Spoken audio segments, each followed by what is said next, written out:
So many people tried to talk me out of starting a rocket company. It was crazy. One good friend of mine collected a whole series of videos of rockets blowing up and made me watch those. He just didn't want me to lose all my money.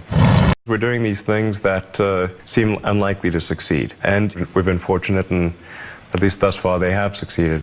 How did you figure you were going to start a car company and be successful at it? Well, I didn't really think Tesla would be successful. I thought we would most likely fail. But I thought that we at least could address the false perception that people had that an electric car had to be ugly and slow and boring like a golf cart. But you say you didn't expect the company to be successful, then why try? If something's important enough, you should try, even if the probable outcome is failure. What's up, guys? Ben here, and welcome to Motivation to Invest. Elon Musk is one of the greatest entrepreneurs of all time. He briefly became the 5th richest man in the world and now has a net worth of over $70 billion. They say there's a fine line between genius and madness, and Elon Musk walks that line. Jesus.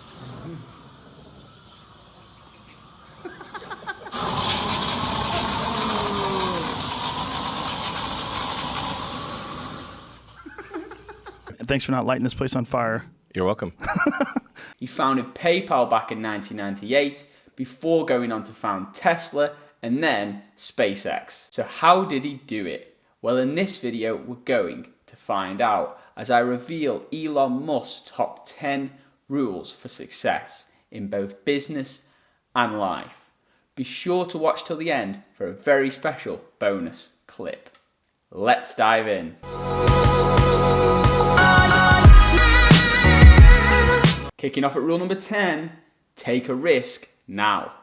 Now is the time to take risk. You don't have kids. As you get older, your obligations increase. So and once you have a family, you start taking risk not just for yourself, but for your family as well. It gets much harder to do things that might not work out. So now is the time to do that.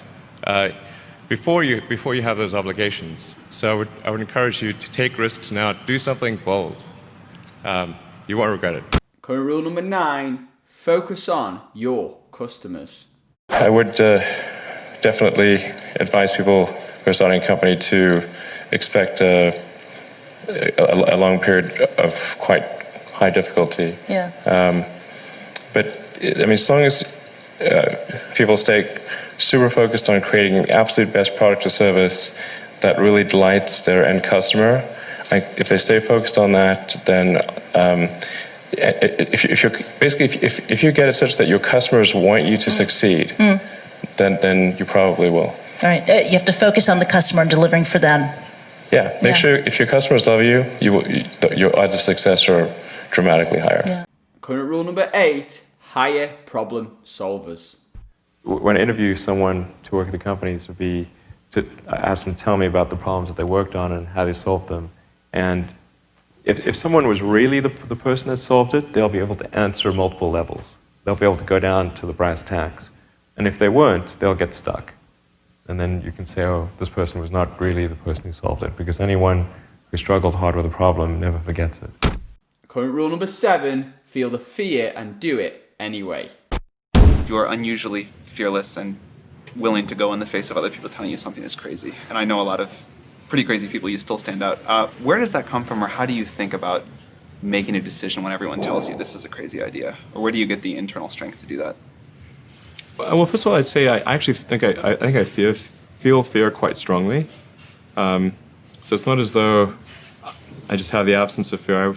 I feel it quite strongly. But there are just times when something is important enough, you believe in it enough, that you do it in spite of the fear. So speaking of important things, like people shouldn't think people shouldn't think, well, I feel fear about this and therefore I shouldn't do it. It's normal to feel fear. Like you'd have to do something mentally wrong if you didn't feel fear. So you just feel it and let the importance of it drive you to do it anyway. Yeah, actually something that can be helpful is fatalism to some degree. If you just accept the probabilities, then that diminishes fear. When starting SpaceX, I thought the odds of success were less than 10%. and I just accepted that actually probably I would just lose everything. But that maybe would make some progress if we could just move the ball forward. Even if we died, maybe some other company could pick up the baton and keep moving it forward, so that would still do some good. Yeah, same with Tesla. I thought the odds of a car company succeeding were extremely low. Point rule number 6, work like hell to improve your odds of success. I think certainly extremely tenacious, and then just work like hell. I mean, you just have to put in, 80 to 100 hour weeks every week. Gosh, And that's then a lot of work. all those things improve the odds of success. Okay. I mean, if other people are putting in 40-hour work weeks and you're putting in 100-hour work weeks, then even if you're doing the same thing, you know that in 1 year you will achieve what they achieve. You will achieve in 4 months what it takes them a year to achieve. Point rule number 5, use physics principles to solve problems. And the way I tend to view problems is from a physics standpoint. I think physics is a good analytical framework, and one of the key things in physics is to reason from first principles. This is contrary to the way most human reasoning takes place, which is by analogy. Reasoning from first principles just means that you figure out what are the fundamental truths or things that people are pretty sure are fundamental truths. And can you build up to a conclusion from that, from those principles, and then certainly if you come up with some idea and it appears to violate one of those fundamental truths, then you're probably wrong, or you should get a really big prize or something like that. So this may seem like, I don't know, it may seem sort of obvious when it's explained, but it's actually not what people do. Reasoning by analogies is helpful because it's a shortcut. Yeah.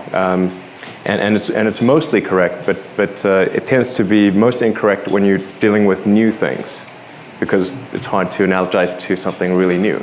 Point rule number 4, have a high pain threshold.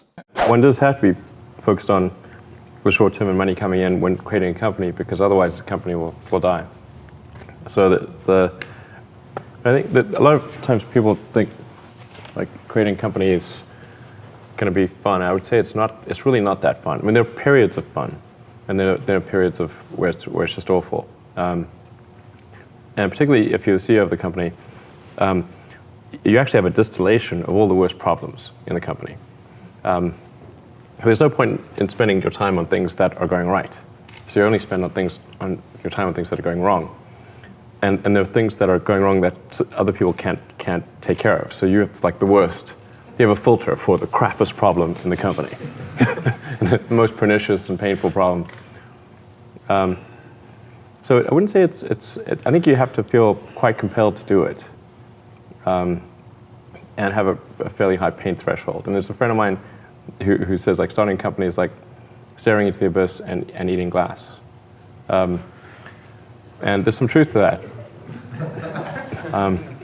The staring into the abyss part is that you're going to be constantly facing the extermination of the company.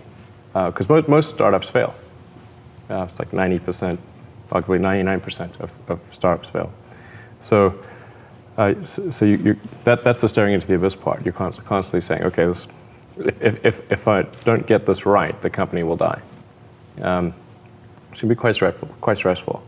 And then the eating glass part is you've got to do the problems. You've got to work on the problems that the company needs you to work on, not the problems you want to work on. And so that's you end up working on problems that you'd really wish you weren't working on. And so that's the eating glass part. And that goes on for a long time. So how do you keep your focus on the big picture when you're constantly faced with, we could be out of business in a month? Well, it's just a very small percentage of mental energy is on the big picture. Like you know where you're generally heading for, and the actual path is going to be some sort of zigzaggy thing in that direction. And try not to deviate too far from the path that you want to be on, but you're going to have to do that to some degree. But I don't want to diminish the. I mean, I think the profit motive is a good one if the rules of an industry are properly set up. So there's nothing fundamentally wrong with profit. In fact, profit just means that people are paying you more for whatever you're doing than you're spending to create it. That's a good thing. and if that's not the case, then you'll be out of business, and rightfully so. Because you're not adding enough value. Current rule number 3, be rigorous with self-analysis. First of all, I really need to give some thought to how can I provide advice that would be most helpful, and I'm not sure I've given enough thought to that to give you the best possible answer. But I think certainly being focused on something that you're confident will have high value to someone else, and just being really rigorous in making that assessment, because people tend to. A natural human tendency is wishful thinking. So a challenge for entrepreneurs is to say, well, what's the difference between really believing in your ideals and sticking to them versus pursuing some unrealistic dream that doesn't actually have merit? And that is a really difficult thing to tell. Can you tell the difference between those two things? Right. You know? So you need to be sort of very rigorous in your self-analysis. Rule number 2, have people you admire. You've been compared to Henry Ford, Richard Branson, Steve Jobs. Who do you compare yourself to? I don't really compare myself to anyone. It's not. There's certain people that I admire from history that I think are great. Certainly many of the scientists and engineers and literary figures and so forth. I'm a big fan of Ben Franklin, who's a scientist and sort of thinker, and he was the kind of guy who did what needed to be done, So guys like that, I wouldn't say I compare myself in any way, but I certainly admire them. And finally, rule number 1, aim for the ideal. Now, with Tesla, your goal has been to make a better car. And you've done that with an electric vehicle that people covet, that has quite a cult following, that's upgradable.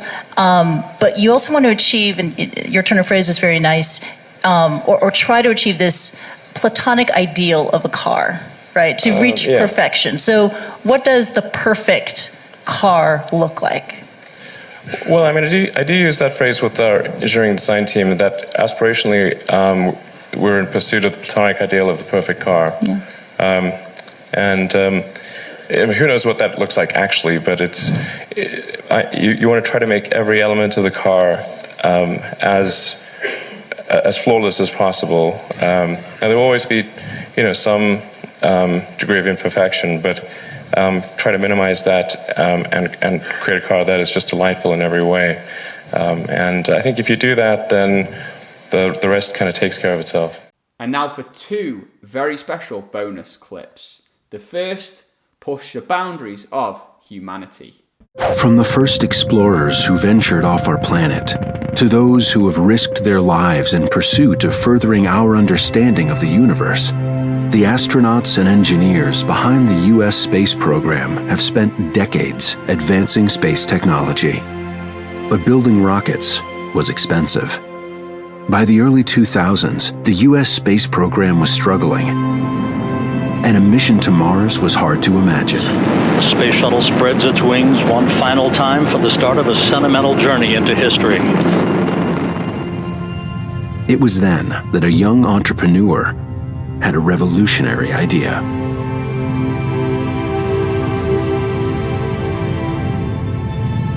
With SpaceX, what we're trying to do is achieve a huge advancement in rocket technology. If you look at rocket technology, it actually got worse over time. In 1969, we were able to go to the moon. And then with the space shuttle, we were only able to go to low Earth orbit. And then the space shuttle went away, and then we weren't able to go to orbit from the United States.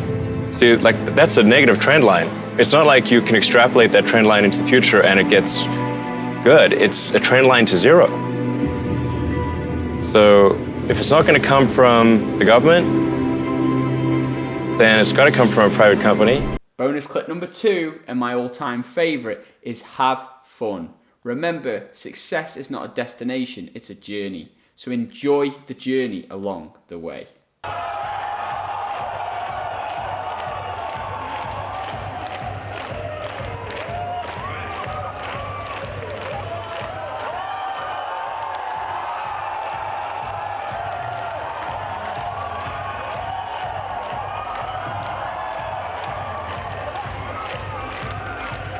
So what are your thoughts on Elon Musk? Do you think he is a genius or completely bonkers? Let me know in the comments below and I'll join in the discussion. In addition, if you enjoyed this video, go ahead, smash that like button for the YouTube algorithm. That allows us to continue creating more great content like this for you guys. In addition, if you would like more investing tips and exclusive stock market picks, which I personally have invested into, then you should definitely subscribe to this channel. Thanks for watching, guys, and I'll see you next time.